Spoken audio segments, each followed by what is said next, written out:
Star Trek V, The Final Frontier, and Teenage Mutant Ninja Turtles 3 may be some pretty bad films, but they're nowhere near as bad as the piece of shit cinematic turd that is Batman and Robin. Like, I can't even begin to explain in words how much I hate this movie. I mean, it makes me want to kill myself. Now, the first Batman was a great movie. It was dark, edgy, and just a very entertaining film. So after the big success of Batman, we got Batman Returns.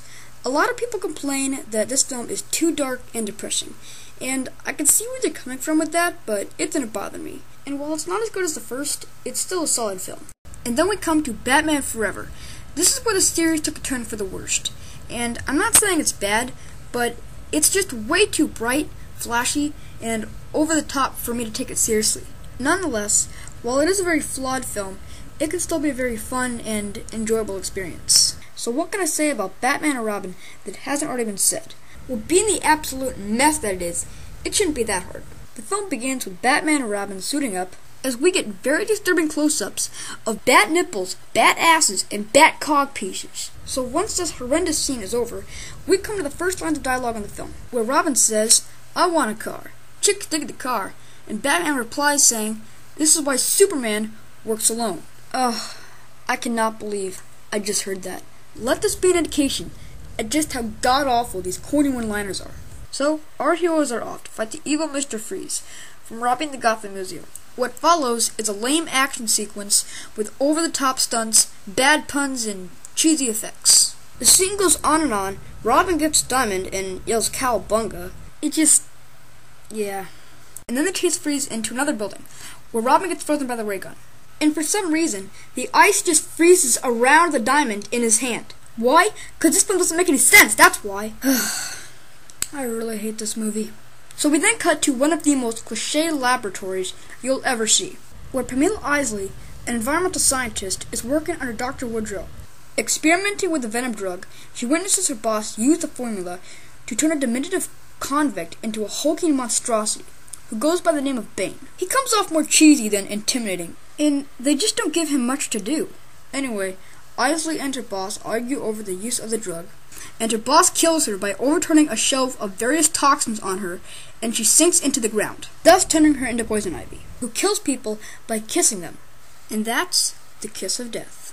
Meanwhile, it is learned that Mr. Freeze has a wife, and she has been struck with a mysterious disease, McGregor syndrome, which he is trying to find a cure for. We also meet Alfred's niece Barbara, come all the way from Britain, yet she doesn't sound British, so yeah. Later on, a charity event is held by Wayne Enterprises, with special guests Batman and Robin. There, Poison Ivy shows up and decides to use her abilities to seduce them. And then everyone starts bidding on her. When Batman pulls out his... oh no, they didn't. They did. They gave him a bat credit card? Is this some kind of a fucking joke? I mean, seriously, a bat credit card! What were they thinking? Anyway, Mr. Freeze crashes at the party and continues to give us more terrible one-liners. Speaking of which, why does everything he has to say have to do with ice? I mean, yeah, he's Mr. Freeze, but that's just so... stupid. So he tries to steal a diamond from the event, but is captured and is sent to a chamber prison in Arkham Asylum. Then Robin starts whining and complaining. I could have made that jump. Sometimes counting on someone else is the only way you win. You just can't stand it. Maybe she wanted me instead of you. I mean, that's your idea of friendship, isn't it, Bruce? It's your house, it's your rules. I mean, it's your way or the highway. And it's Batman and Robin, not Robin and Batman. Blah, blah, blah. Shut up. Meanwhile, we discover that Barbara takes out all her pain by partaking in motorcycle chases. Unfortunately, she along with Robin slide off the edge and die. Oh, I'm sorry. That's what would have happened if this film made sense. Okay, I know I'm kind of nitpicking here, but come on. He's hanging upside down while holding on to Barbara with one arm, and the only thing supporting him is a little metal thingy that just coincidentally caught on his foot. Oh, and the green screen effect is terrible. So when they get back to Wayne Manor, Barbara reveals some bad news about Alfred. Oh, that's great. We already have like a dozen plots, half of which they just left hanging there, and now they bring in this pointless story about the butler, who no one really cares about, and doesn't even play that big of a role. And lastly, it can't be that bad. He's dying. That was unexpected. So Bruce comforts Alfred in his time of need, although things get a little awkward. I love you, woman. and I, not you. Yeah, I don't think I really have to say anything about that, so, let's move on. Back at Arkham Asylum, with the help of Ivy and Bane, Freeze is able to escape. Ivy then goes to retrieve the diamonds, which power Freeze's Sub-Zero suit. Our heroes try to stop her, but instead start arguing over her. When is this movie over? In the meantime, Ivy goes and pulls the plug on Freeze's wife, leaving her to die. A few scenes later, Barbara finds the Batcave, where a virtual reality Alfred tells her that he knew she would discover the Batcave and has even created a Batsuit for her. Do I even have to explain how ridiculous this sounds? I mean, how could someone write this? Oh, and get this, she doesn't even have bat nipples. What kind of sense does that make? That Batman and Robin have them and she doesn't? Meanwhile, Ivy is able to contact Robin once more, but because of his rubber lips, fails to seduce him.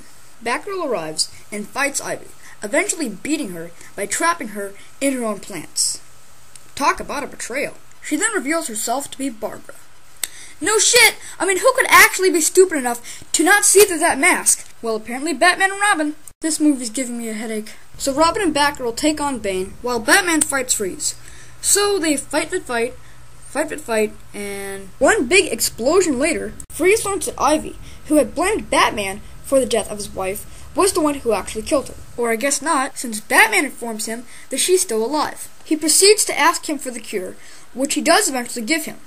Wait, if he had the cure all this time, why did he wait till now to use it? Well, at this point, who cares?